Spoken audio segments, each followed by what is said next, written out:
izabrao taj put i na meni je da nosim to breme da se ne bavim ničim. Ja sam ponosan na činjenicu da se ja već nekih 40 godina bavim ničim. Hvala porodici moje za podršku, ona me najviše podržavala, moja supruga, djeca, oni su uvijek bili uz mene, nije to uvijek bilo, bilo je tu i kriza, da budem iskren, ja sam bio u teškim krizama i psihičkim, donekle i fizičkim, čovjek jednostavno dođe u dilemu, da li da se i dalje bavi ničim. Međutim, ljubav prema tome da se bavite ničim je opet jača od tih kriza i hvala Bogu sve se to prebrode i ja sam danas sretan i ponosan što se bavim ničim i jednostavno bavljenje ničim me ispunjava zaista, jer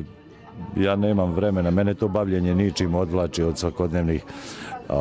poroka današnjeg društva, ja nemam vremena za kafanu, ja nemam vremena za bavljenje politikom, ja nemam, dakle, da bi se bavili ničim vi morate biti 24 sata i fizički i mentalno upregnuti da se bavite ničim.